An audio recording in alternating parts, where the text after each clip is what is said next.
Hello, my name is Johnny Vedmore, and this man is drinking a cup of jism. Our most important allies, our biggest neighbours, our biggest commercial partners in the European Union. Are all pasties? All pasties? They're all in the European Union. You remember what happened a few years ago, don't you? You remember what happened? People went to vote. I went to vote. You know what? I went to vote. I didn't vote for this. I didn't vote for this. I agreed with the other side about most things, but I did not vote for this. Oh, no, no, no. I voted to remain. I was a Remainer. And then I look at now all of the Remainers. I'm like, how did I end up in that situation? Oh, Corbyn. That's how I ended up in that situation, because somehow they corrupted the person I was supporting at the time, and my mind was that simple, that I was that stupid. And now, am I stupid enough to follow the rest? No, Keir Starmer is a disgusting human being. Oh, I don't like him at all. Don't like Keir Starmer.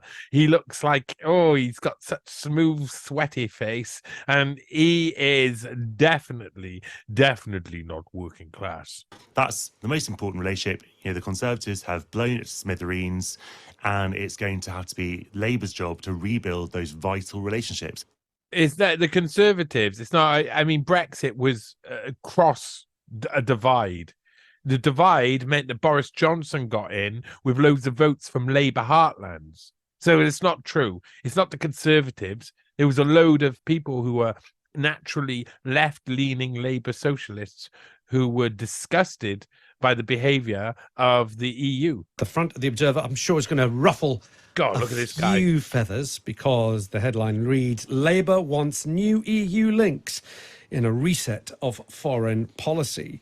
Let me just read you a quote of... That does sound like they're going to try and take back Brexit. We're gonna have a reset. A reset. What's it going to reset to? Well, before Brexit. What Sir Keir Starmer has been saying, there have always been two versions of Britain. Great Britain, outward-looking, internationalist and connected. Oh, here we go. Here we go. Here we go. And then the spin Britain. And Little England, which is unfortunately what is being pursued by Rishi Sunak. Oh, well, am I supposed to? And here you go. This is it. This is the fallacy of the moment. This is something that we see over and over again. Listen, hey, you learn this one logical fallacy, and you're set. You're set nowadays. I mean, there's a few others that are useful, but really, false dichotomies are pretty important. If you've got given a choice of two, and you're either one or the other, you end up into some weird places, and that's what politics does to you. This is the whole point of the two-party systems and keeping it two major parties that are fighting against each other all of the time, because it means that you build up loads of false dichotomies. I hate that person. I hate Rishi Sunak, so I must love Keir Starmer. I hate Keir Starmer, so I must love Rishi Sunak. Oh my God, I'm in bed with two horrible people, Roland Rat and the person who, oh man, it's cringeworthy if you look at what's said with Keir Starmer around the time he was head of what was it, CPS, and the Jimmy Savile case. Ooh. Well, I don't think it would surprise you, Alexis, to learn that I agree with a lot of what the Labour Party is saying on this particular issue. And contrary to what some of the Brexiters are saying, that any kind of, you could meet an EU official, and apparently means we're going back in. Did you see the one the other day I did about listen a couple of days ago, or a few days ago, about Russell Brand? And they had the Times radio because it had been in the Sunday Times, and the guy who was sitting on there was this liberal who was sitting in this seat. Then was this liberal guy who was sitting in exactly the same posture, had his neck right down, didn't look confident, didn't look like he wanted to talk about it. Why do they get these people on? Because they don't have a good pool. That's it. They're not sending their best. To the European Union. They have no faith in their project. That's what's really underlying this. And they know that the British people are seeing through it. That's the bottom line of all these stories.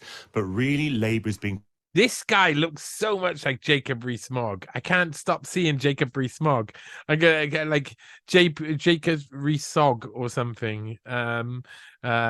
Jacob Rees-Mogg. So Jacob Rees-Mogg. No, that doesn't work. Oh, well, anyway, I'll think of a name for him. Pragmatic, and actually, they've been making these noises for a long time. I interviewed David Lammy. I got it. Jacob Rees-Knob. There you go. Magazine last year, and he said exactly the kind of thing that he's quoted as saying here, and that Starmer's quoted as saying here, is that our most important this allies, is semen. He's drinking our semen. biggest neighbours, our biggest commercial partners in the European Union. I can prove it. That's the most important relationship. You know, the Russell Brand Conservatives have semen. blown His it to powers smithereens, and it's going to have to be Labour's job to rebuild those vital relationships. Oh my God, Labour's job to rebuild its vital relationships. Have you seen the shadow cabinet? They did this walking down the street shot photo shoot the other day, and it makes you just want to vomit. It just doesn't make any sense. It's like they're trying to make politicians trendy, and it's so cringeworthy, and it hurts, and it puts people more off politics. But they're like, oh, we've got to do it because that's what you do, isn't it? That's the type of thing that you do. That is just pragmatism. I don't see how you could possibly disagree with that. If you do, it demonstrates to me that you are more interested in ideology, and more specifically, an ideology of separating and severing ourselves from the EU because you just don't like Europe. But Europe is a fact of life, whether you like it or not. Europe is a fact of life, whether you like it or not. It exists. It's over there, over the channel. You go over there and they'll go, bonjour, comment allez-vous aujourd'hui? That's what they do. That's what they do. It's disgusting. Don't like it at all. You go a little bit further and they're like, Achtung! Achtung! He's like, no! Oh, better get out. Go further across. And they're like, hey, yes, Dominique. Hey. I don't understand it. I don't understand it. It's all different language. It's all gobbledygook to me. It's all gobbledygook. I say nie mówię dużo po polsku. I say no to Europe. I say no. Let's not do this anymore. No. Je ne parle pas français. No. I do not speak German. Not anymore. We're leaving Europe behind. We're going to be an island. Anyway, we discussed this. We're moving to the Pacific. We're moving to the Pacific. Well, as it happens, we have a prominent member of the team of Brexiters.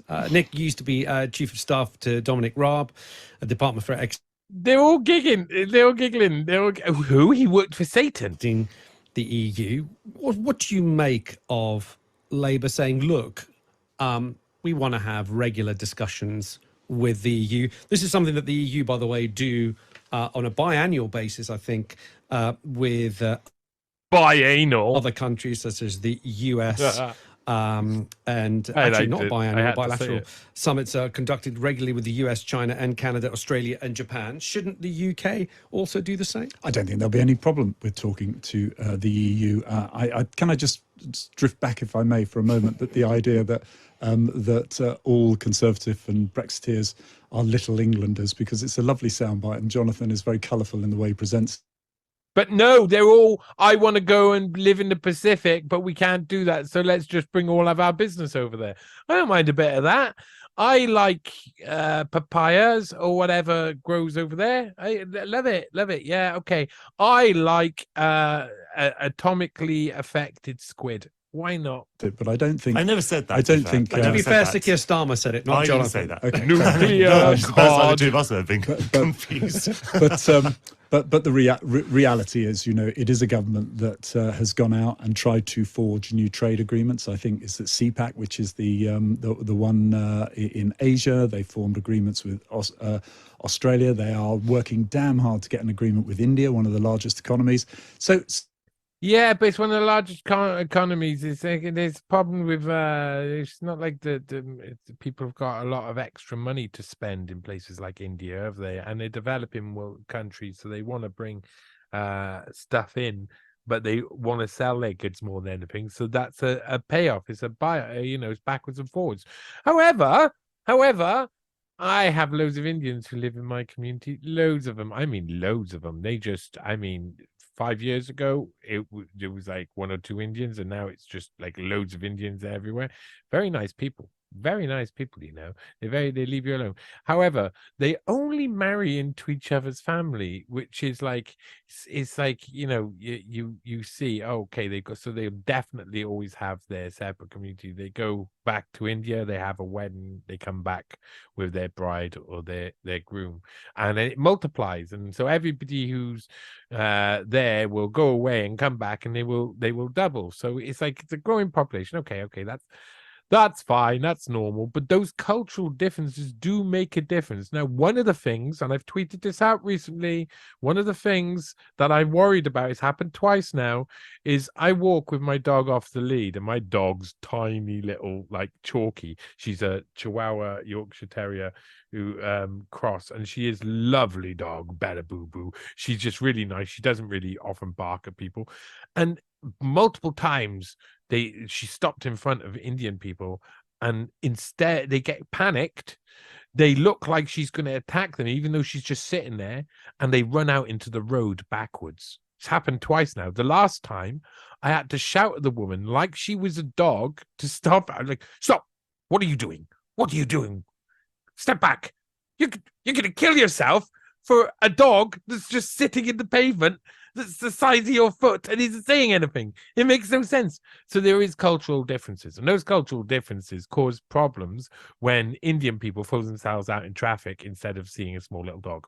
So look, even in America, they're now Remember going that. state by state, where prizes like California are very... So they're not inwardly looking. Prizes. And as a Brexiteer, I was always outwardly looking. I was arguing that we could get on a stage and play our own part and actually exceed some of the agreements the EU did. However, to your point, is it legitimate to say that it was very hard for the British government to even think of doing business with Europe? And that's absolutely right. And I think even up to Boris Johnson's time, you know, there was this toxicity between the EU and Britain that's because the EU is a massive machine of bureaucrats that comes and says, oh, you want a little bit of this again, do you?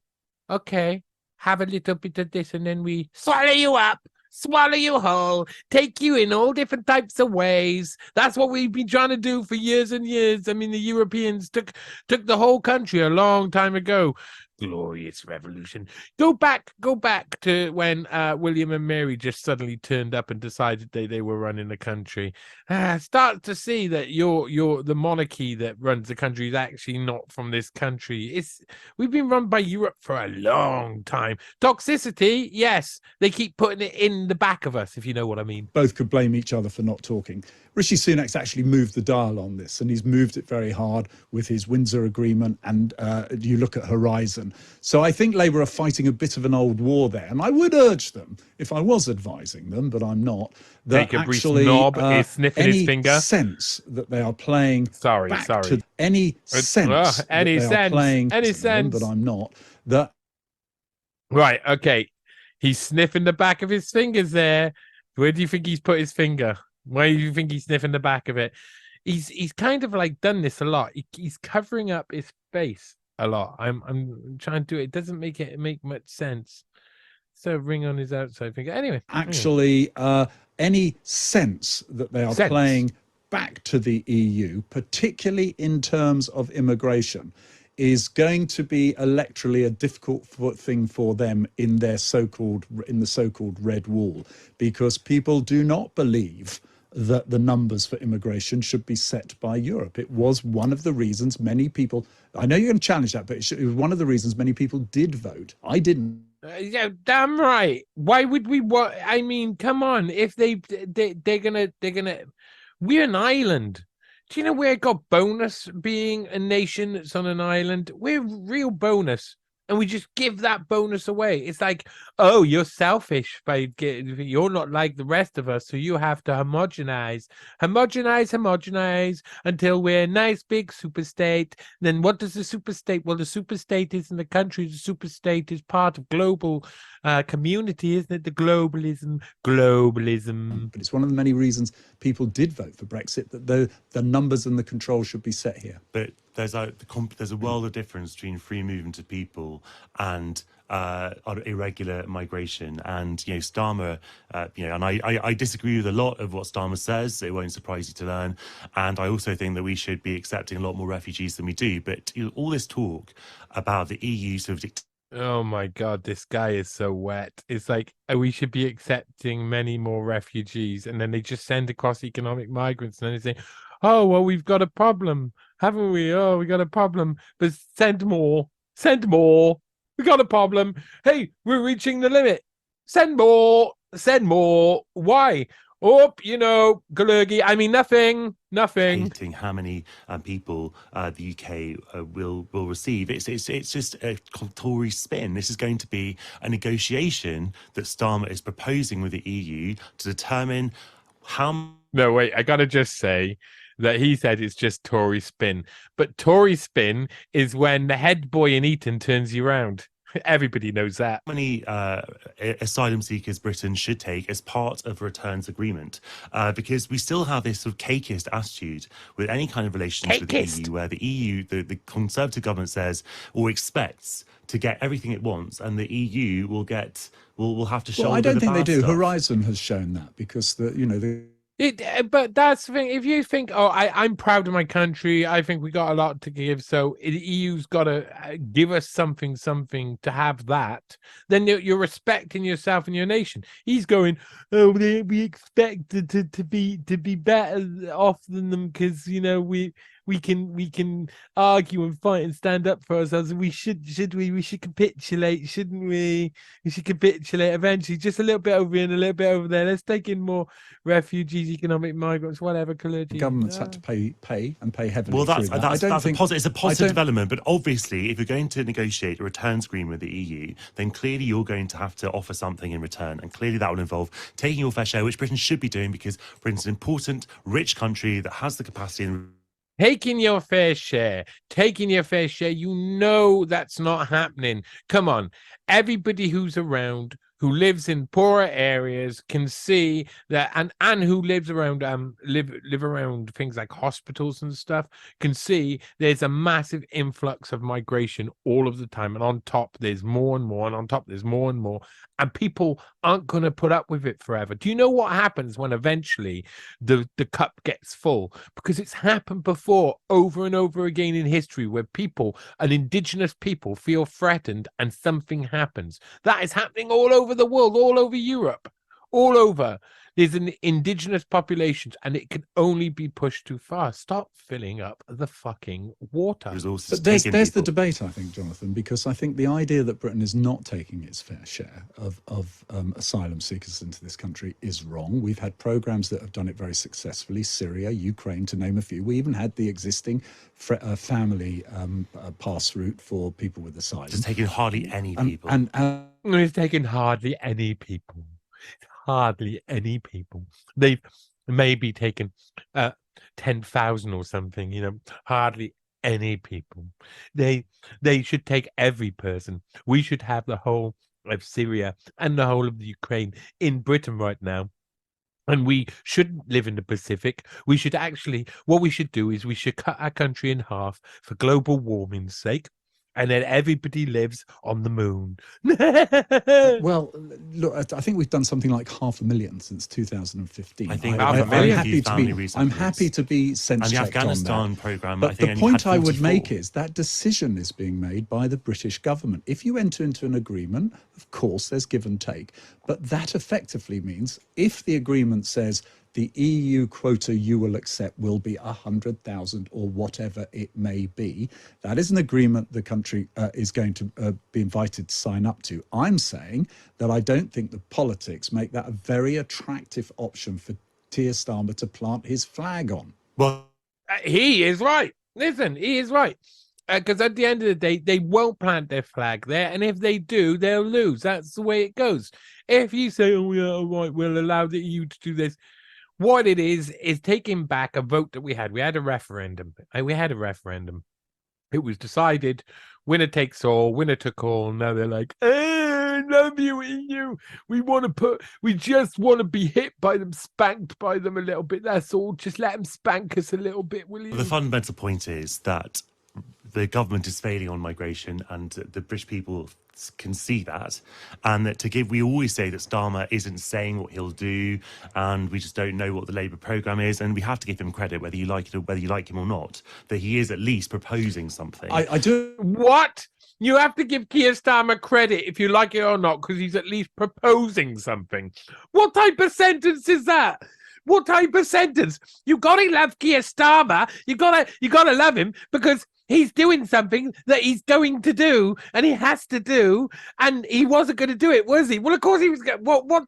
I mean, these guys all work within the realm of fallacy, don't they? Agree, and I it's think right. that he'll He's get some. I proposed think some he'll get ideas. some credit for that. Actually, contrary to a lot of Tory commentators saying that he's shot himself in the foot, I think that people will actually say what's happening at the moment isn't working. And let's just be clear that if Rwanda does get passed in the Supreme Court, that might actually be really bad news to the government, because then the government will have to show how this flagship policy is actually unworkable. It's a really I didn't like the idea of sending people to Rwanda before, but then now I'm like, that'd be quite funny though, wouldn't it? Oh, I got to escape from this country and end up in fucking Rwanda. I mean, you can act like nothing happened. You can act like nothing happened, but 250,000 people got macheted to death. No one really forgets that. It's like, it is obviously a punishment. So I like it because it's dark and evil. It's exactly what you'd expect from them. What we should do is we should take our fair share. What's our fair share? Everybody the EU wants us to. Okay, they say 100,000. Okay, now they say 200,000. Okay, now they say 300,000. Okay, all of them. Incredibly point expensive. Jonathan's putting over there. So I didn't mean to talk over you, but the complete converse, of course, is Keir Starmer's ruled out Rwanda, and if it does work and there is a significant drop, he's not going to look so clever either. It won't work. So Well, we shall see. It won't work. He says it won't work, though. It won't work because I don't like the policy. Well, we don't know. I don't like it too much either. I didn't like it. I'm getting used to the idea of it. But both sides are idiots choosing an idiot's game and it's all politics, isn't it? So I don't agree with any of it because none of it's out to actually solve the problem. Just a note before we move on, that what do you make? It feels like the narrative in the last week, at least, feels like after we had the summer of the government having their health week, crime week, etc., it feels like somehow. When you say health week, do you mean anti-health week? And when you say crime week, you mean they're the criminals week? Yeah, I've heard about this. Labour are more in control of the narrative. You've got Keir Starmer going to The Hague to meet with Europol. He's meeting President Macron this week. He was... Yes, he is.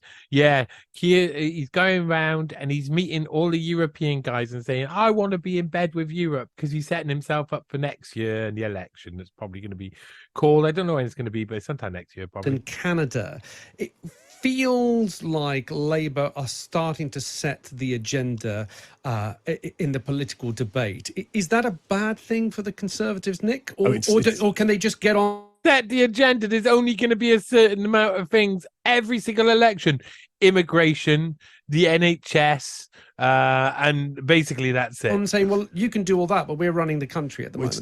It's never a good thing not to have control of the agenda, and one thing governments generally have. Yeah, I tell you, Hitler will tell you that is control of the agenda. But over the summer, always a risky period, because if there's a vacuum, it's filled by people you don't want to fill it generally. Keir Starmer actually delivered, quite a lot of newsworthy lead items. I think the days of saying that the press are all right-wing rabid Tories are over. He's been getting extraordinary coverage. Extraordinary coverage because they got to look balanced because it's coming up to the elections. And to be perfectly honest, he's piping on tunes that they love to pipe on about, and then they'll be like, "Oh, we'll turn him into a hero for a bit," and then they're all on the same side. Fact. Now, the problem he's got is he has, and Jonathan, I agree, the time had come to do it, is he's now making a thing of his policies. We're now actually going to see policies emerging. Peter Mandelson himself has said, your mission statements are not enough. Oh my God, Peter Mandelson himself has said your mission statements are not enough. And also, my hand is inside your ass. You've got to start putting meat on the bones. Mandy. That's going to... Whoa, yeah, but Peter Mandelson would definitely say you've got to put meat on the bones. That is Mandelson's motto in his coat of arms. Underneath is you've got to put meat in the bones. Expose him as well, and it'll be interesting to see how well the Labour machine and Keir Starmer hold up to criticism. But I think the fundamental point is that we are so far down the road now that there's no The fundamental point is we're so far down the road now. Going back for Conservatives. So I think that he would have to make a spectacular botching of all this for it to have a dent in the polls either way. Who was saying it's all about the sort of the Ming vase on the slippery floor? Roy Jenkins. There we Yes, go. yes. The Ming vase on the slippery floor. Yes. We're at Yes, that stage now. I think he's probably given up the Ming vase, actually, because I think they've reconciled themselves. Oh, Exactly, this is so Jonathan's boring. thinking. They're going. But you know what they're all doing? It's a realignment. It's always constant realignment. Oh, we'll have Brexit. Okay, we'll do Brexit. And now we're realigning back to what we were doing before. It's a realignment. Even the people who got involved in Brexit are like, yes, we'll do some of this and some of this and some of this. And they're slowly, because they were always going to, because the Europeans have been in control of us for years. A win, so they can afford to put policies out there. Will that be a miscalculation or not? The odds are it won't be a miscalculation, but anything can happen. Okay, said Jacob Rees-Mogg.